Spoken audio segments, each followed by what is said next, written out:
नमस्कार दोस्तों आप सभी का हमारे इस चैनल में बहुत बहुत स्वागत है। जैसा कि दोस्तों आप जान रहे हैं, हम लोग पढ़ रहे हैं केमिस्ट्री क्लास 12 के लिए, जिसमें केमिस्ट्री फर्स्ट चल रहा है। और बता दें कि इसमें हम लोग पढ़ रहे हैं चैप्टर नंबर 5, जिसका नाम है पृष्ठ रसायन। और उसके अंदर हम लोग बात किए थे 3 चीज़ें हैं। एक चीज़ है अधिशोषण, अवशोषण और शोषण, दूसरा चीज़ है उसमें उत्प्रेरण, और तीसरा चीज़ है कोलाइडी अवस्था या कोलाइडी विलयन।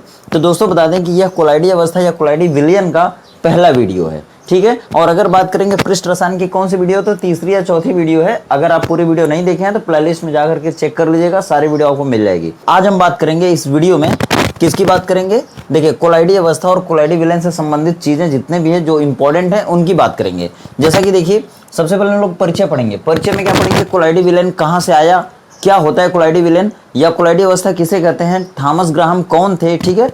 आगे आइए देखिए देखेंगे फिर क्रिस्टलाभ क्या होता है, जिसको कहते हैं क्रिस्टलॉइड। क्रिस्टलाभ क्या होता है वो आप समझेंगे आज। देखिए कोलाइड्स क्या होता है वो भी आज हम आपको समझाने वाले हैं। कोलाइड्स क्या होते हैं या किन पदार्थों को आप कोलाइड्स कहते हैं, ठीक है। आगे आइए कोलाइडी विलयन के घटक। अगर कोलाइडी विलयन कहीं है तो आप जानते हैं कि सभी विलयनों के कोई न कोई घटक होता है। जैसे अगर आप सामान्य विलयन पढ़ेंगे या वास्तविक विलयन पढ़ेंगे तो उसमें आपको 2 घटक मिलते हैं, एक विलेय होता है, दूसरा विलायक होता है, यानी कि सॉल्वेंट और सॉल्यूट। उसी तरह से कोलाइडी विलयन में कितने कंपोनेंट या कितने घटक होते हैं उनको आज समझेंगे आप लोग, ठीक है।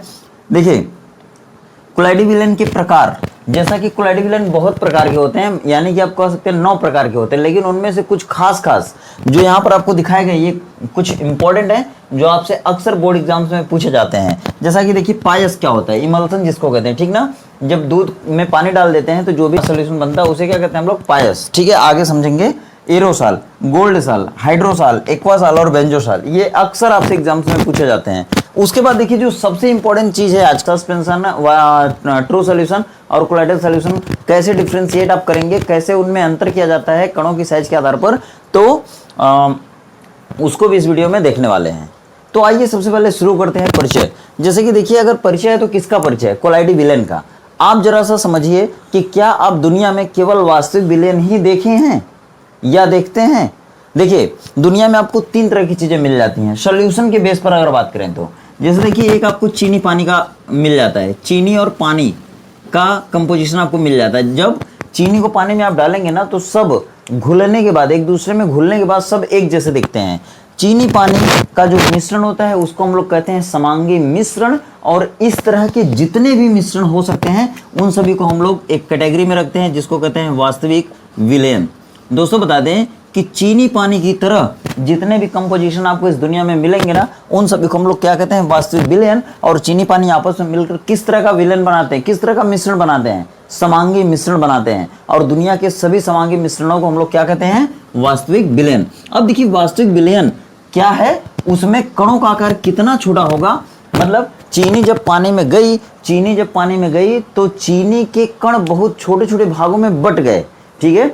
चीनी के कण पानी में जाने पर बहुत छोटे छोटे भागों में बट गए, और जब बट गए तभी उन्हें क्या कहा गया, समांगी मिश्रण या विलयन कहा गया। अब देखिए आपको चीनी के कण कितने छोटे छोटे हो जाएंगे ये आपको वास्तविक विलयन के कणों के आकार में दिखेगा। वास्तविक विलयन यहाँ है, वास्तविक विलयन में कणों का आकार कितना दिख रहा है, 10⁻⁷ सेंटीमीटर से 10⁻⁸ सेंटीमीटर है। यानी कि 1 सेंटीमीटर को जब आप 1 के आगे 7 जीरो लगाकर उतने भागों में बांट देंगे तो जो सबसे छोटा कण आएगा ना, उतना छोटा कण किसका होगा, चीनी का होगा, ठीक है। दुनिया में आपको 3 तरह की चीजें विलयन के केस में देखने को मिलेंगी। एक चीनी पानी की तरह वास्तविक विलयन हो गया, दूसरा हो गया आटा और पानी की तरह, आटा प्लस पानी की तरह।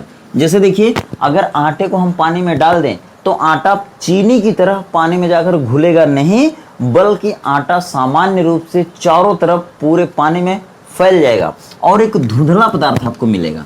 कैसा मिलेगा, धुंधला पदार्थ आपको, धुंधला कंपोजिशन आपको मिलेगा। इसी धुंधले कंपोजिशन को आप लोग कहते हैं कोलाइडी विलयन। ध्यान दीजिएगा, अब इस तरह का जितना भी कंपोजिशन आपको पूरी दुनिया में मिलने वाला है ना, उन सभी को हम लोग कहेंगे कोलाइडी विलयन। दोस्तों बता दें कि आटा अगर पानी में गया तो आटा इतने छोटे छोटे भागों में नहीं बट जाएगा जिस तरह से चीनी बटा था। मतलब आटे के कण छोटे छोटे भागों में बटेंगे, लेकिन चीनी जितने छोटे छोटे भागों में बटी थी उतने छोटे छोटे भागों में आटा नहीं बटेगा। यानी कि आटे के जो कण होंगे उनका आकार थोड़ा सा बड़ा होगा। यानी कितना बड़ा होगा उसको अगर आप यहाँ पर देखेंगे डाटा के केस में, तो देखिए आटा किस तरह का कोलाइडी विलेन बनाएगा, किस तरह का विलेन बनाएगा, कोलाइडी विलेन बनाएगा। कोलाइडी विलेन में जो कण होते हैं उनका आकार देखिए कहाँ कहाँ तक होता है, 10⁻⁻5 सेंटीमीटर से 10⁻⁷ सेंटीमीटर में होता है। अगर सेंटीमीटर में बात करेंगे तो इतना हो जाएगा, अगर एंगस्ट्रॉम में बात करेंगे तो 10 एंगस्ट्रॉम से लेके 1000 एंगस्ट्रॉम तक होता है, ठीक है।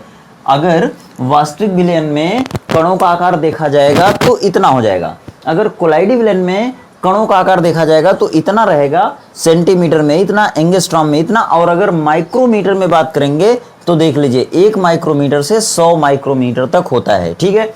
और देखिए इसी तरह का अगर इस तरह का कोई भी कंपोजिशन आपको मिलता है तो वो किस तरह का रहेगा, किस तरह का विलेन कहलाएगा, कोलाइडी विलेन कहलाएगा, ठीक है, याद रखिएगा। अब तीसरा आपको मिलने वाला है रेत और पानी का मिश्रण।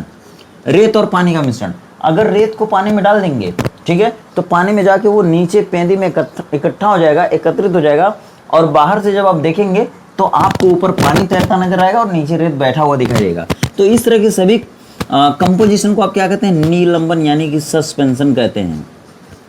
दोस्तों बता दें कि आज इस पूरे चैप्टर में इन्हीं 3 केमिकल कंपोजिशन के बारे में बात होने वाली है और सारी चीजें इन्हीं से संबंधित आपके सामने आज रखी जाएगी। तो आइए देखते हैं सबसे पहले परिचय क्या है कोलाइडी विलेन का परिचय। देखिए कोलाइडी विलेन का परिचय यही है कि जब दो पदार्थों को आपस में मिला दिया जाए और वो आपस में एक दूसरे से समांगी मिश्रण के रूप में न फैलकर विषमांगी मिश्रण बना लें और उसमें एक घटक में दूसरा घटक जाके समान रूप से फैल जाए, तब हम जो भी मिश्रण पाते हैं ना उसी को हम लोग कहते हैं कोलाइडी विलेन। कोलाइडी विलेन कहते हैं। जैसे कि धुआं आप देख रहे होंगे, धुआं में क्या होता है, हवा रहती है और हवा में जो कार्बन के टुकड़े रहते हैं ना वो फैल जाते हैं, यानी कि ये O2 हो गया, ये C हो गया और O2 C से क्रिया करके CO2 बना देगा, इसी CO2 को आप लोग धुआं कहते हैं, ठीक है दोस्तों, धुआं। और धुआं क्या है, कोलाइडी विलेन का उदाहरण है। तो थॉमस ग्राहम ने हमको क्या बताया था, कोलाइडी विलेन के बारे में बताया था।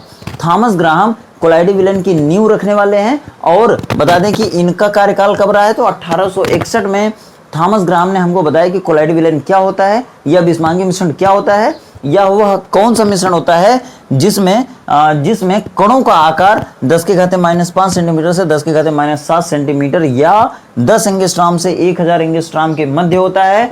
ऐसे कंपोजिशन अगर दुनिया में आपको मिल जाते हैं तो वैसे कंपोजिशन को थॉमस ग्राहम ने किस में रखा था, कोलाइडी विलेन में रखा था, ठीक है।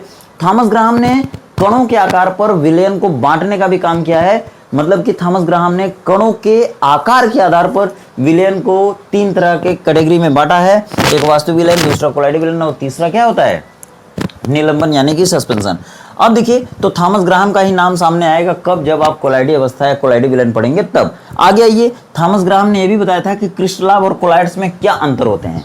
जैसे देखिए अगर आप चीनी को पानी में डाल दें और चीनी पानी के मिश्रण को अगर छननी से छान दें तो वो छन जाएगा, ठीक है। तो जो विलेन छन जाए उस पदार्थ को क्या कहेंगे, क्रिस्टलाभ। फिर से समझिए, जिन पदार्थों को पानी में डालें और पूरा मिश्रण छन्नी से छन जाए उसको क्या कहेंगे आप लोग, क्रिस्टलाभ। और अगर छननी से न छने तो क्या कहलाएगा, कोलाइड। ध्यान दीजिएगा, अगर चीनी पानी को अगर आप छननी से छानेंगे तो छन जाएगा, लेकिन आटे पानी को छननी से छानेंगे तो नहीं छनेगा, इसलिए चीनी क्रिस्टलाभ का उदाहरण हो गई और आटा किसका उदाहरण हो गया, कोलाइड्स का उदाहरण हो गया, ठीक है। अब देखिए उसी तरह से यूरिया या शुगर या शर्करा ये सभी किसके उदाहरण है, क्रिस्टलाभ के। और कोलाइड्स का उदाहरण क्या है, स्टार्च, जिलेटिन, इस तरह से, ठीक है। तो आप समझिए जरा वो छननी कौन सा होती है। यहाँ पे एक अलग तरह की छननी यूज की जाएगी जिसका नाम है पर्चमेंट पेपर या पर्चमेंट झिल्ली, ठीक है। पर्चमेंट पेपर ऐसा पेपर होता है जो जीव जंतुओं के शरीर में पाया जाता है और दोस्तों बता दें कि उसमें बहुत हल्का या महीन छिद्र होते हैं जिनसे किसी भी मिश्रण में उपस्थित सभी कण आर पार नहीं होते हैं, ठीक ना। तो पर्चमेंट पेपर को आधार माना गया है। जिन पदार्थों के जलीय विलयन पर्चमेंट झिल्ली से आर पार हो जाएंगे या आर पार गुजर जाएंगे या पर्चमेंट झिल्ली को पार करके उसके पार चले जाएंगे तो उन पदार्थों को आप क्या कहेंगे, क्रिस्टलाभ। अगर नहीं गुजरेगा तो क्या कहेंगे, कोलाइड्स। याद रखिएगा, उदाहरण भी आपको सामने दिख रहा है, ठीक है। आगे आइए, आगे क्या देखेंगे हम लोग, कोलाइडी विलेन के घटक। बता दूं कि जितने भी कोलाइडी विलेन हैं या वास्तविक विलेन हैं या निलंबन होते हैं, उसमें दो घटक होते हैं। एक होता है जिसको कहते हैं परिक्षिप्त अवस्था और दूसरा होता है जिसको कहते हैं परिक्षेपण माध्यम, यानी कि डिस्पर्स्ड फेज और डिस्पर्सन मीडियम। आप देख रहे होंगे परी दोनों में है, हटा दीजिए, ये क्षिप्त है और क्षेपण है। ये देखिए छोटा लग रहा है, ये बड़ा लग रहा है, मतलब ये कम लग रहा है, ये ज़्यादा लग रहा है। अगर आपको बता दें कि जैसे आटा और पानी दो पदार्थों को आपस में मिला दिया गया है, इसमें जो कम रहेगा, जो छोटा रहेगा वो परिक्षिप्त रहेगा और जो बड़ा रहेगा वो क्षेपण रहेगा। जैसे मान लीजिए अगर आपको 50 ग्राम आटा दे दिया जाए, 50 ग्राम आटा और 5 लीटर पानी, 5 लीटर पानी में 50 ग्राम आटा डाल दिया गया, तो कौन कम है? कौन कम है? जो कम रहेगा उसको परिक्षिप्त अवस्था कहेंगे, यानी कि डिस्पर्स्ड फेज कहेंगे, और जो ज़्यादा रहेगा उसको कहेंगे डिस्पर्सन मीडियम। आइए हवा में देखते हैं जरा सा, आप ध्यान दीजिएगा। अगर आपसे पूछा गया हवा में या धुआं ले लीजिए, धुआं में परिक्षिप्त अवस्था कौन है, परिक्षेपण माध्यम कौन है, तो याद रखिएगा धुआं कब बनता है? जब कार्बन को हवा में डाला जाता है। कार्बन को हवा में जब डालेंगे तो धुआं बन जाएगा, यानी कि CO2। इसमें कौन कम आपको दिख रहा है? हवा तो दुनिया में बहुत ही ज़्यादा होती है, हवा की मात्रा ज़्यादा है। कार्बन ठोस होते हैं, ठोस पदार्थ के कण होते हैं कार्बन, तो कार्बन अगर हवा में मिला तो कार्बन डाइऑक्साइड यानी कि धुआं बन जाएगा। इसमें आपको दिख रहा होगा कि हवा ज़्यादा है, हवा ज़्यादा है, तो हवा को आप क्या कहेंगे? परिक्षेपण माध्यम, परिक्षेपण माध्यम। और कार्बन के टुकड़े को क्या कहेंगे, या कार्बन के ठोस कणों को क्या कहेंगे? परिक्षिप्त अवस्था। ठीक है, ध्यान दीजिएगा। उसी तरह अगर पनीर में पूछा जाए, पनीर या चीज में पूछा जाए कि उसमें वो किस तरह का कोलाइडी विलेन है, सबसे पहला सवाल तो यही है कि क्या पनीर कोलाइडी विलेन का उदाहरण है? तो जी हाँ, 100% है। और पनीर में दो चीजें आपको दिखती हैं, एक दिखता है पानी और दूसरा दिखता है मक्खन, जो जमा हुआ भाग होता है उसको हम कह सकते हैं ठोस। यानी कि ठोस पदार्थ ज़्यादा होते हैं, उसमें जगह जगह पानी होता है। यानी ठोसों में जब द्रव के अणु घुल जाते हैं या छिप जाते हैं तब हम उसे क्या कहते हैं? पनीर कहते हैं। ठीक है, यानी कि पनीर दो पदार्थों से मिलकर बना है, ठीक है, एक ठोस और दूसरा द्रव। इसमें ठोस ज़्यादा नजर आता है, तो जो ज़्यादा नजर आएगा वो हो जाएगा परिक्षेपण माध्यम, और जो कम मात्रा में होगा उसे कहेंगे परिक्षिप्त अवस्था। ठीक है, तो आपको समझ में आ गया होगा। यानी पूरे कोलाइडी विलेन में जिस पदार्थ की मात्रा अधिक होती है उसको हम लोग कहते हैं परिक्षेपण माध्यम, डिस्पर्सन मीडियम, और जिस पदार्थ की मात्रा कम होती है उसे हम लोग क्या कहते हैं? परिक्षिप्त अवस्था। ठीक है, जैसा कि आप समझ गए होंगे। सोफा, अगर फोम की बात करें, फोम में आप देखते हैं, फोम मतलब सोफा, सोफा मतलब रजाई गद्दा, उसमें आप देखते हैं कि ठोस पदार्थ या रुई के कण ज़्यादा होते हैं, उनके रुई के बीच में जो जगह होती है उसमें हवा भरी होती है। तो इसमें दो पदार्थ हो गए, एक ठोस हो गया, दूसरा हवा हो गई। ठोस ज़्यादा है, हवा कम है, तो ठोस को हम लोग कहेंगे परिक्षेपण माध्यम, और हवा या वायु को हम लोग कहेंगे क्या? परिक्षिप्त अवस्था। आशा करते हैं आपको अच्छे समझ में आ रहा होगा। अब देखिए, सारी बातें तो हो गई। अगर कोलाइडी विलेन या दो पदार्थों को जब आपस में मिला दें और दोनों पदार्थ आपस में जिस तरह से मिलेंगे उसके आधार पर उस पूरे मिश्रण को 3 भागों में बांटेंगे। एक देखिए हो गया वास्तविक विलेन, दूसरा हो गया कोलाइडी विलेन और तीसरा हो गया निलंबन। ठीक है, अब देखिए आपसे पूछा जाएगा कि वास्तविक विलेन, कोलाइडी अवस्था और निलंबन में कणों का आकार कितना होता है? तो आप बताइए कि जब दो पदार्थ आपस में मिलकर वास्तविक विलेन बनाते हैं तो उसमें कणों का आकार या घुले हुए कणों का आकार होता है 10⁻⁷ सेंटीमीटर से 10⁻8 सेंटीमीटर। अगर आपसे पूछा जाए कि अगर दो पदार्थों को आपस में मिला दिया गया है, घुला दिया गया है, ठीक है, और वो आपस में मिल करके एक समांगी या विषमांगी मिश्रण बनाते हैं, और अगर विषमांगी मिश्रण बनाते हैं तभी ये कोलाइडी विलेन होगा, और तब अगर वो कोलाइडी विलेन बना ले तो उनके कणों का आकार कितना होगा? तो देखिए उनके कणों की ये रेंज है, और ये रेंज आपसे अक्सर एग्जाम्स में पूछी जाती है। 100% गारंटी के साथ ये आता है पेपर में, इसको वेरी मोस्ट इंपॉर्टेंट कर सकते हैं। ठीक है, आगे ये कि जब आप पढ़ेंगे कणों के आकार के आधार पर मिश्रण या विलेन को कैसे अलग अलग करते हैं या कितने प्रकार का विलेन होता है, तो आप ये चीजें अच्छे समझ सकते हैं जो कि आपके सामने दिया हुआ है। ठीक है, आगे आइए, कोलाइडी विलेन के प्रकार यानी पायस क्या होता है। सबसे पहले पायस क्या होता है? जैसा कि देखिए कोलाइडी विलेन तभी बनेगा, कोलाइडी विलेन तभी बनेगा जब उसमें एक परिक्षिप्त अवस्था रहे, दूसरा परिक्षेपण माध्यम रहे। अगर हम थोड़ा दूध को पानी में डाल दें, मतलब ज़्यादा दूध रहे उसमें थोड़ा पानी डाल दीजिए, तब जो नया मिश्रण बनेगा या विलेन बनेगा ना, वो क्या होगा? पायस होगा। इसका यूज आप ज़्यादातर कहाँ देखते हैं? जब सड़क बनती है तो उसमें बिट्यूमिन पहले छिड़का जाता है, मतलब सड़क की ऊपरी परत पे बड़े बड़े गिट्टी के टुकड़े डाले जाते हैं, उसके पहले उसमें चोवा यानी बिट्यूमिन या कोल तार आप कह सकते हैं, उस कोल तार को ऐसे छिड़का जाता है, तो उस कोल तार में पानी मिलाया जाता है। ठीक है, तो जब पानी मिलाया जाता है तो कोल तार भी लिक्विड होता है और वो पानी भी लिक्विड होता है। ठीक है, तो वो किसका उदाहरण होता है? इमल्सन का। यानी आप कह सकते हैं कि जब किसी मिश्रण में, जब किसी दिए गए मिश्रण में परिक्षिप्त अवस्था भी क्या हो, द्रव हो, और परिक्षेपण माध्यम भी द्रव हो, तब एक नया जो मिश्रण प्राप्त होता है या बनता है उसे क्या कहते हैं, पायस कहते हैं। ठीक है, याद रखिएगा। एरोसाल, साल मतलब सॉलिड हो गया, एरो मतलब एयर हो गया, मतलब कि सॉल मतलब सॉलिड, एयर मतलब क्या, गैस। तो जब सॉलिड गैस में घुला हो, जब सॉलिड गैस में घुला हो, यानी कि सॉलिड गैस में घुला हो, मतलब कि सॉलिड क्या हो, परिक्षिप्त अवस्था हो, और एयर क्या हो, वायु क्या हो, परिक्षेपण माध्यम हो, तब ऐसे मिश्रण को हम लोग क्या कहेंगे, एरोसाल। याद रखिएगा। गोल्ड साल, गोल्ड साल, साल मतलब सॉलिड, गोल्ड मतलब गोल्ड, गोल्ड भी, गोल्ड मतलब सोना, सोना क्या होता है, सॉलिड होता है। अगर सोने का पानी बना दिया जाए, पानी पानी ज्यादा रहेगा, उसमें सोना थोड़ी मात्रा में रहेगा, सोना मतलब क्या है, सॉलिड है।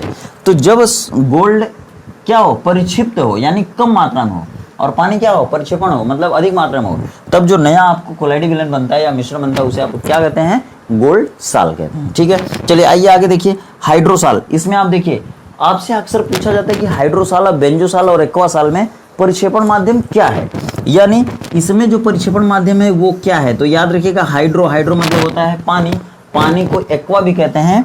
तो हाइड्रोसाल में परिक्षेपण माध्यम क्या है, हाइड्रो, यानी कि हाइड्रो मतलब H2O, H2O मतलब पानी। ठीक है, एक्वासाल, एक्वासाल में परिक्षेपण माध्यम क्या है, एक्वा, एक्वा मतलब पानी, क्योंकि पानी की बोतलों पे भी क्या लिखा रहता है, एक्वाफिना।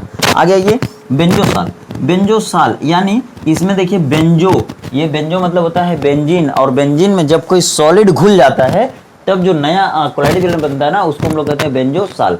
तो याद रखिए, बेंजोसाल में परिक्षेपण माध्यम क्या होता है, बेंजीन। ठीक है दोस्तों, आज के लिए बस इतना ही रहने देते हैं। तो दोस्तों मिलते हैं फिर इसी तरह कॉन्सेप्ट के साथ अगली वीडियो में। वीडियो कैसी लगी कमेंट बॉक्स में कमेंट करके जरूर बताइएगा। आशा करते हैं आपको वीडियो बहुत अच्छी लगी होगी। वीडियो अच्छी लगे तो वीडियो को लाइक करिए, अपने फ्रेंड सर्कल में ज़्यादा से ज़्यादा इसको शेयर करने की कृपा करिए। मिलते हैं फिर इसी तरह कॉन्सेप्ट के साथ अगली वीडियो में, तब तक आप खुश रहिए, व्यस्त रहिए, मस्त रहिए, आपका दिन शुभ हो।